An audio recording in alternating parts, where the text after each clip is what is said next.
이제 세 번째 나오니까 지금 얼굴이 있고 그리고 마음이 편안합니다. 물론 한 두세 번 봤기 때문에 그런 것도 있지만 어쩌면 여기 오신 분들이 다들 저와 같은 일상을 살고 있기 때문에 오시기 전에 우신 분도 있을 거고 카메라가 들이닥치기 때문에 웃고 있는 그런 분도 있을 거고요. 몸의 컨디션이 안 좋지만 또 나와야 하고 약속이니까 참 일상이라고 하는 삶은 들여다보면 생각보다도 다양한 경우들이 많은 것 같아요. 네. 저는 이 일상의 삶 속에 제 아내가 아프면서부터 아내가 심히 아픕니다. 그런데 이 아픔을 통하여서 하나님이 제게 준 가장 귀한 선물을 하나만 꼽으라고 한다면 내일이 어떻게 될 것인가, 1년 뒤가 어떻게 될 것인가 그런 생각보다는 오늘 하루하루 집중해서 그 속에 임하는 하나님의 은혜를 발견하는 것.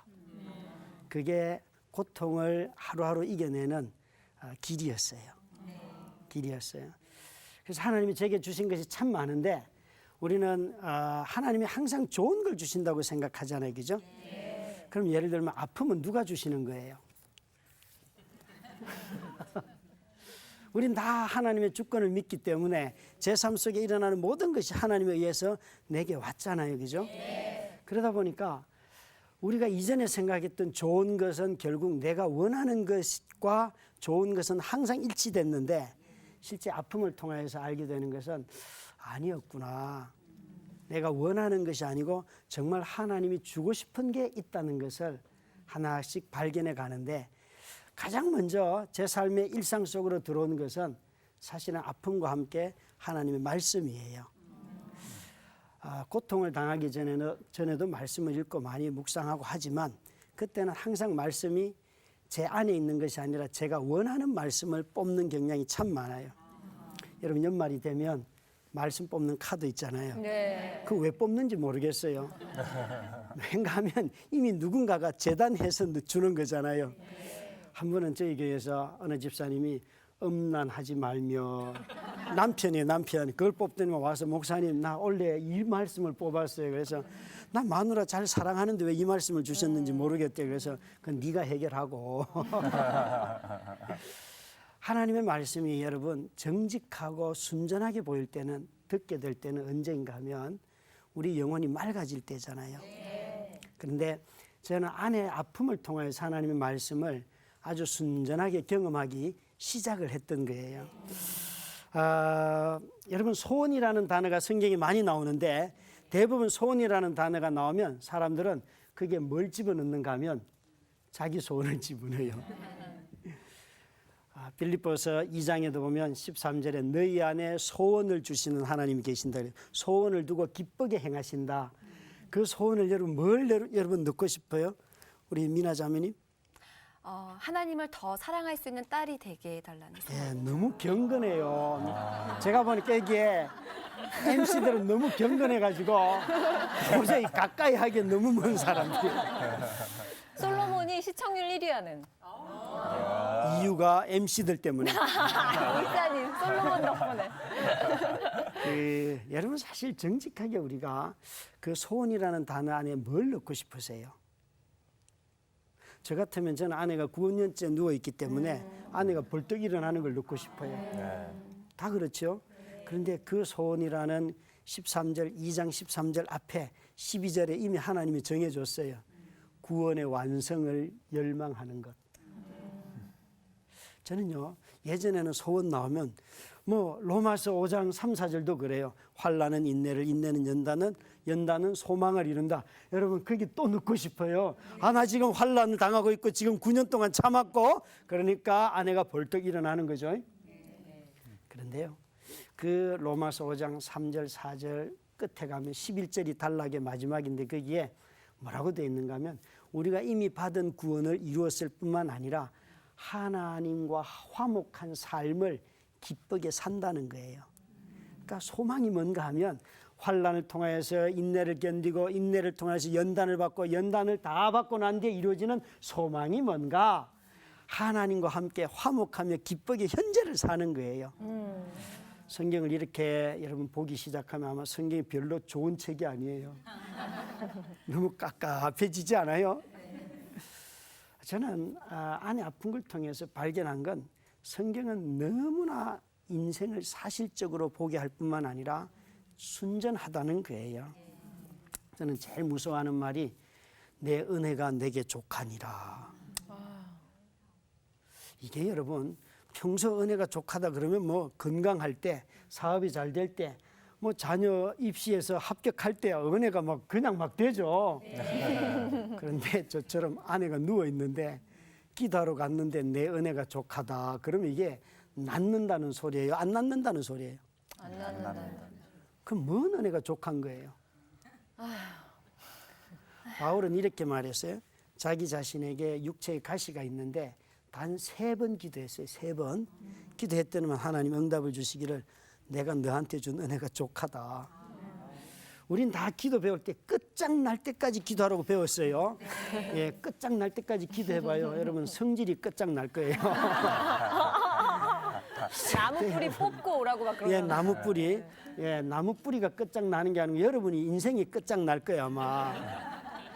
기도는 하나님이 주시는 응답이 끝이면 좋겠어요. 내 욕심과 내 생각, 뭐 다 모든 간구를 욕심이라고 할 수는 없지만 바울처럼 좀 말한다면 바울은 3번 기도했더니만 응답이 왔어요. 은혜는 족하다. 그 말은 더 이상 구하지 말라는 거예요. 여러분 육체의 가시인데 더 이상 구하지 말라.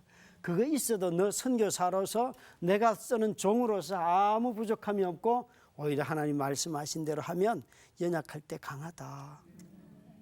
여러분 이게 우리가 그래요. 아까 누가 그랬죠? 하나님만 원하신다고? 그건 정말 역사적으로 나타난 기독교 인물 중에 성인들이 하는데 이미 미나 씨는 성인의 반열에 도달한 거예요. 아무런 고통도 없이. 놀라운 거예요, 여러분. 신약만 그런 게 아니에요. 구약 성경을 봐도요. 그런데 요즘 한국 교회의 부는 열풍이 자녀 교육과 관련돼서 명문 가문이에요. 여러분 명문 가문 그러면 첫 번째 뭐가 여러분 눈에 띕니까? 학벌. 아니 명문 가문이 학벌이에요? 학벌도요 보통 학벌이 아니라 한 집에 소위 미국의 아이비리그에 2명 이상은 들어가 있어야 돼요.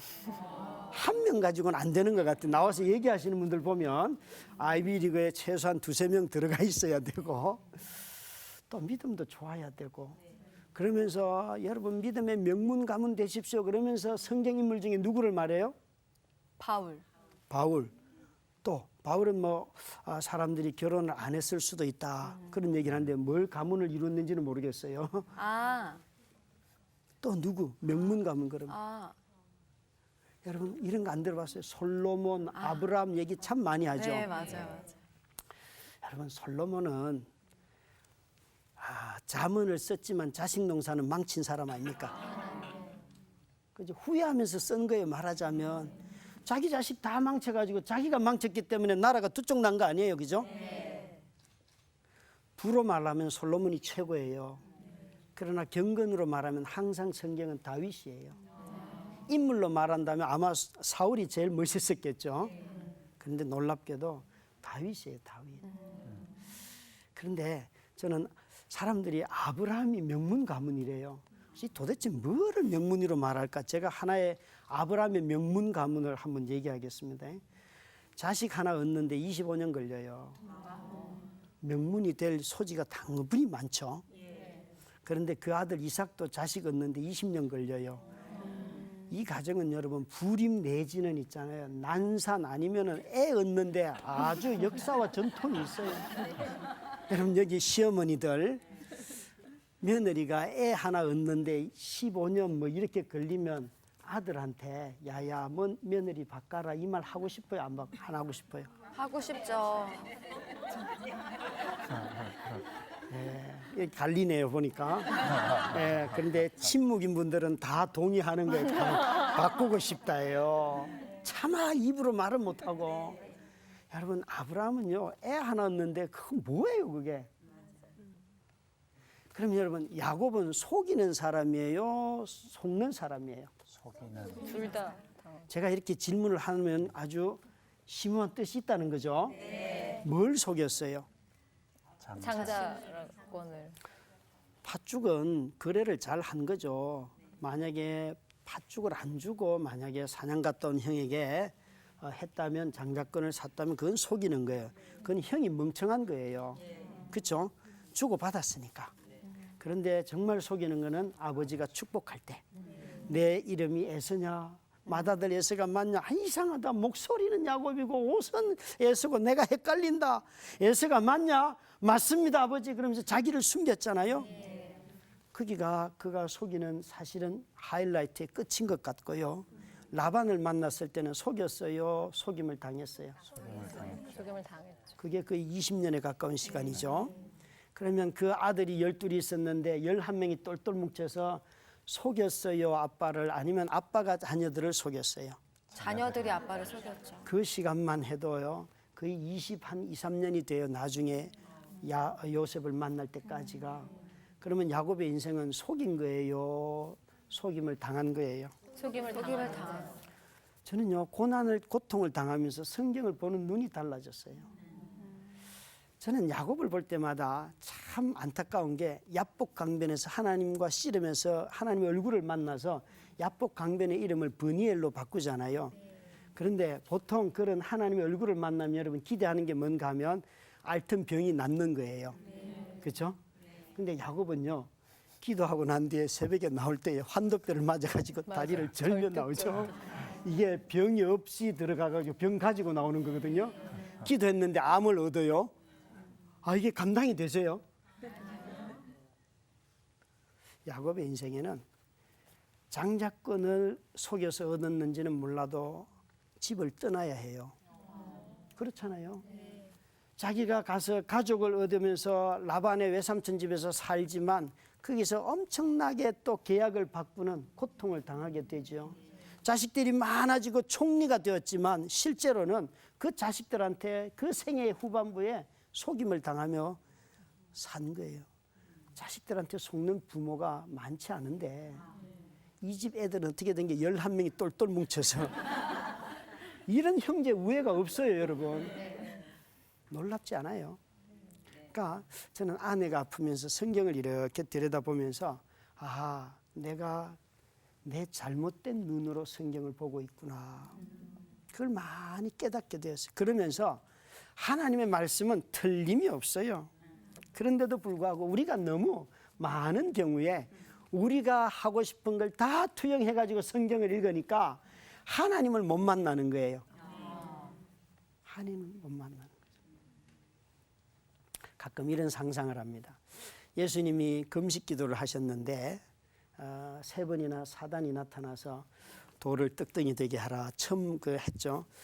아, 예수님이 돌을 떡으로 바꿨으면 우리가 일을 안 해도 되는데 땅만 파면 다 이게 돌이잖아요. 아, 왜 그 일을 안 하셔가지고 이렇게 힘들게 하시는지 왜 안 했어요? 안 한 이유가 인간의 배고픔을 몰라서요? 아니에요. 왜요? 사단이 말했기 때문에.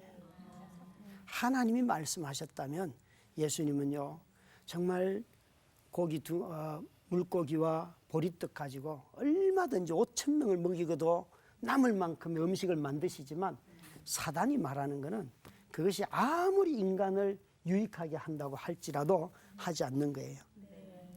여러분, 그러니까 우리는 어떤 좋은 일이 일어날 때 이걸 하나님이 주신 건지 아니면 어둠이 나한테 준 건지 분간은 해야 되지 않겠어요? 아멘. 11월 12월이 되면 성진에 목매는데 전부 다 이게 여러분 사단도 우리에게 성진을 줄 수 있는 거예요. 그런 걸 구분하지 않으니까 신앙생활 하는데 혼돈이 너무 많은 거예요. 무조건 성공하면 다 하나님의 뜻인 줄 아는데 성공하고 멸망하는 사람이 얼마나 많습니까? 여러분, 올 사순절 때 십자가를 묵상하다가 사순절 첫날 이제 사순절은 다 십자가 묵상하잖아요. 첫날 출근해서 기도하러 본당에 이렇게 올라가는데 마음이 너무 무거웠어요. 아내를 9년 동안 그래도 제가 직접 간병한 시간은 이제 3년밖에 안 되지만 이게 시간이 기니까요. 삶이 참 곤고해요. 그래서 하나님, 난 너무 무거워요. 삶이 너무 힘들어요. 그렇게 하나님께 탄식의 기도가 나오는데 이런 기도는요.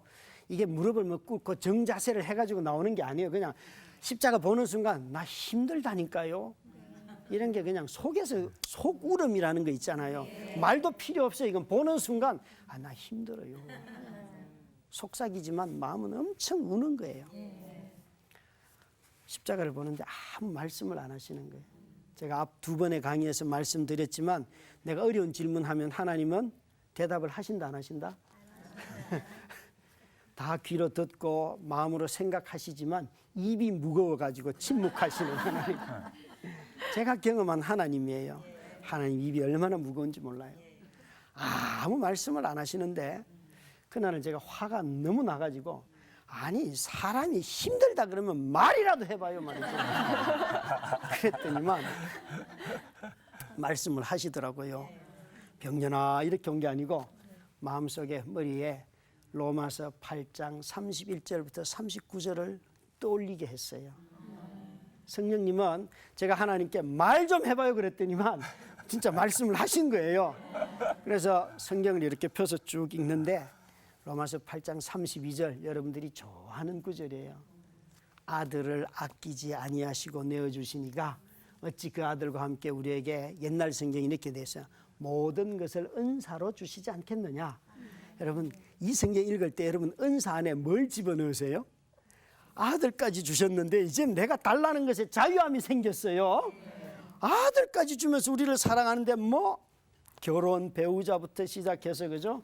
다 자기 필요한 거 다 집어넣잖아요. 그런데요 34절 35절 읽어 내려가다가 눈이 번쩍 뜨이면서 이거라면 안 할래요. 그 뒤에 뭐가 나오는가 하면 환난과 기근과 곤고와 적신과 칼이랴. 이게요 제가 상상했던 게 나오는 게 아니고 전혀 상상하지 못했던 너무나 힘들고 어려운 얘기들만 쫙 나오는 거예요. 대입을 해봤어요. 아들까지 주셨는데 그 무엇을 더 안 주시겠느냐. 환난을 아들까지 주셨는데 곤고함을 아들까지 주셨는데 칼을 여러분 한번 대입을 해봐요. 여러분 이 세상에서 우리가 구하는 어떤 것이라 할지라도 십자가보다 더 좋은 게 있어요 없어요? 없죠. 그러면 이 세상에서 우리가 지금 경험하고 있는 어떤 것이라 할지라도 십자가보다도 더 낮아지는 게 있어요 없어요? 없는 거예요. 하나님이 우리에게 주실 수 있는 최고의 선물은 뭘 것 같아요? 십자가예요. 아들 주신 거예요. 근데 그걸 깨닫는 순간요 이렇게 말해요. 하나님 나 싫어요. 나 싫어. 하나님 나 싫어. 하나님 나 싫어요. 여러분 우리가 십자가 사랑 앞에 참 무릎을 많이 꿇지만 좋을 때 이야기고 삶의 똑같은 상황이 매일 반복될 때 찾아오는 그 지루함, 그 곤고함. 오늘도 아내를 오전에 돌보다 왔어요. 너무 좀 짜증나는 일이 있어서 여보 오늘은 금식이요. 내가 밥을 안 줬어요. 밥을 안 주고 당신 뭐 누워서 먹는 것도 많은데 그냥 잘 있으세요. 그리고 아무 말도 안 하고 가만히 있었어요. 참 여러분 살아보면 매일 사람으로 아내를 간병할 것 같잖아요. 여기 정말 이 시간대는 전부 다 주부들만 나오는 것 같은데 여러분 행주 이렇게 하다가 던져본 적 있죠? 네. 내가 이런 거 하려고 저놈의 새끼 만나가지고 이렇게 말해요. 이렇게 크게 격하게 공감하신 건 제가 네. 처음이에요. 제가 집에서 아이들이 저보고 엄빠라고 해요. 엄빠. 이게 어설픈 엄마와 어설픈 아빠예요. 이게. 참 여러분 그러니까 십자가가 제일 귀한 걸 아는데도 나의 기도는 이거예요. 하나님 이것도 해주시고 저것도 해주시고 다 거기다 집어넣고 싶으면 아들까지 주셨는데 하나님 뭐 이걸 가지고 그러세요. 아들보다 우리가 구하는 건 못한 거잖아요. 왜 그거 안 주시겠어요? 그죠? 우리 이렇게 생각했거든요. 그 순간 제게 이런 상상을 하게 하셨어요. 저는 아들이 하나 있어요. 애가 바닷가에 수영을 갔다가 친구들하고 함께 갔다가 우리 애가 빠졌는데 한 아이가 우리 애를 건지고 그 아이가 죽었어요. 그러니까 상상이라고 말씀드렸어요. 너무 지금 심하게 몰입해 있는 네, 네. 상태여서. 상상. 저는 여러분이 너무 놀라는 것 같아서 저도 감사합니다. 여러분 설교를 이렇게 들으시는군요. 근데 제가 그 딱 상상을 하면서 상을 다 치르고 난 뒤에 울고 있는 그 아버지에게 가서 어차피 아들도 죽었는데 그 아들이 쓰던 유품들 또 그 아들을 위하여서 모아놨던 돈들 그거 저한테 주세요. 어차피 그 아들이 우리 아들 살린 거 아닙니까? 우리 아들을 위해서 좀 씁시다. 이 얘기 할 수 있는 사람이 있어요, 없어요? 없지요. 근데 왜 우리는 하나님한테 늘 이렇게 말할까요? 아들까지 줬다고 하나님이 그렇게 말씀하시는데 하나님이 우리에게 줄 수 있는 최고의 선물을 줬음에도 불구하고 왜 우리는 하나님이 귀하고 하나님께서 유일하고 하나님이 단 한 번에 주신 사랑의 완성 십자가의 죽으심을 놓고 우리는 왜 자꾸 모른다고 할까요? 여러분 한국 교회는 십자가보다도 더 사랑하는 것 때문에 이 어둠 긴 수치의 터널을 지나가고 있는 거예요. 십자가만 사랑해요. 왜 십자가 사랑이 귀할까요? 왜 십자가? 저는 그때 사순절 때에 하나님이 제게 병년아 아들 준 사람한테 너 뭐 더 달라는 거냐? 아들 준 나에게 뭘 더 달라고 하냐? 그런데요. 마음속에 이런 하나님의 모습 강한 하나님도 아니고 어깨를 쭉 늘어뜨리고 우시면서 병년아 내가 줄 수 있는 최고의 선물을 줬는데 또 달라고 말하면 내가 줄 게 없다. 뭐 더 달라고 하냐? 그는 제 자신에게 개인에게만 주는 메시지가 아니라 마치 한국 교회에 주시는 메시지 같았어요. 저는 작년 11월 달에 요한복음 8장에 간음하다 잡혀오는 여인을 설교를 하려고 준비하고 있었어요. 밤에 성경을 펴놓고 여러 역본을 읽고 있는데 성령님이 제 마음속에 병년아 너 용서받았다 그러는 거예요. 그래서 제가 참 그 말을 들으면 마음이 기쁘고 좋아해야 될 텐데 이런 말이 툭 튀어나왔어요. 당신이 나를 용서했는지는 몰라도 나는 내가 용서가 안 돼. 당신이 나를 용서했는지 몰라도 나는 내가 용서가 안 돼. 그래서 막 울었어요. 왜 그런가 하면 제 아내는 2005년도에 뇌경색이 와서 쓰러졌는데 쭉 간병을 하다가 2008년도 6월 22일 날 날씨가 좀 싸늘해서 아내 다리에 올려준 찜질기가 불이 나서 다리를 다 태웠어요. 그리고 다리를 하나 잃었어요. 그때부터 저는 이렇게 자매들을 보면 다리를 보고 신발을 뭐 신었나 보고 밤마다 간호하면서 이런 다리에 뭉툭함을 만지면서 여보 당신 오래 살아. 내가 당신 사는 만큼 돌봐줄게. 제가요 그날만 생각하면요 병년아 너 용서받았어 라고 말씀하실 때에 그런 소리 하지 마요. 내가 왜 그 밤에 병든 아내를 휠체어에 태우고 교회에 갔으며 왜 내가 큰 집회 청년들 5,000명 모이는 수련회에 강사를 승낙해가지고 작전 기도를 왜 했으며 왜 그 밤에 찜질기를 올려줬으며 아니 내가 집에서 기도한 것도 아니고 교회에서 했는데 누군가 일찍 보내줘서 새벽에 난 잠도 3시간밖에 안 잤는데 하나님 그 누구를 보내줘서 건져주셔야지 그러면서 막 후회했어요. 후회한다는 것은 내 자신을 용서하지 못한다는 거예요. 엉엉 울고 있는데 성령님이 두 부류의 사람을 보여주시는 거예요.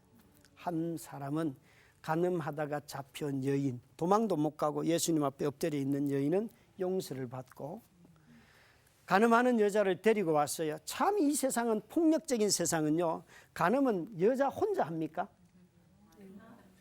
그죠? 왜 그 남자는 안 잡아와요? 불의한 세상은요. 절대 약한 사람만 자꾸 얽어매고 감옥에 보내고 그 사람만 때리는 거예요. 그 여자는 도망도 못 가는데 예수님이 너희 중에 죄 없는 자가 돌로 치라 그러니까요. 자기 양심의 죄를 깨달은 바리새인들과 율법사들은 다 도망가서 용서를 못 받는 거예요. 여러분, 죄는 깨닫는다고 용서받는 게 아니에요. 가만히 그 두 장면을 보고 있는데 성령님이 병현아, 너 양심적이지? 너 그 흠을 못 잊어서 너 그렇게 고통당하고 있지? 너 왜 그런 거 후회하고 있지? 너 정말 깨끗한 양심 가지고 있다. 너 잘 깨닫는다. 너의 허물과 과실에 대해서는. 그래, 너 저 허물과 자기 죄를 잘 깨닫고 돌아가는 바리새인이 되어서 용서 못 받는 인간이 될래? 도망도 못 가서 내 앞에 엎드려 있는 이 여자가 될래? 물으시더라고요. 그때 제가 이렇게 말했어요. 주님, 그거라면 제가 주님 앞에 엎드릴게요. 그거라면. 여러분, 용서는요, 내가 죄를 깨닫는다고 주어지는 게 아니고요, 주 앞에 엎드려야 해요. 그 엎드릴 때만 용서의 복음이 흘러오는데, 오늘 이 한국교회 모든 사람들은 자기 너무 똑똑해요. 자기 머리로 자기 양심만 깨닫고요, 자기 의만 살리고요, 자기 판단으로 너무 가득하기 때문에 그 용서의 복음을 경험하지 못하는 거예요. 주님이 우리에게 아들 주시면서 내가 가장 귀한 아들 줬다, 하나밖에 없는 아들이다, 단 한 번의 완성이다 라고 말씀하시는 것은 여러분, 더 반복될 수 없는 거예요. 그것은 용서의 복음이기 때문에 그렇습니다. 사랑하는 우리 시청자 성도 여러분, 그리고 여기 와 있는 우리 방청객 성도 여러분, 저와 여러분에게는 하나님이 우리를 향하여서 너 정말 내가 너에게 아들 줬는데 너 그 아들 왜 귀한 줄 모르냐? 오늘도 탄식하시면서 그 아들, 귀한 아들에게로 우리가 돌아오기를 기다리시는 하나님 아버지의 사랑 앞에 여러분 다 나아가시기를 주의 이름으로 축원합니다. 아멘.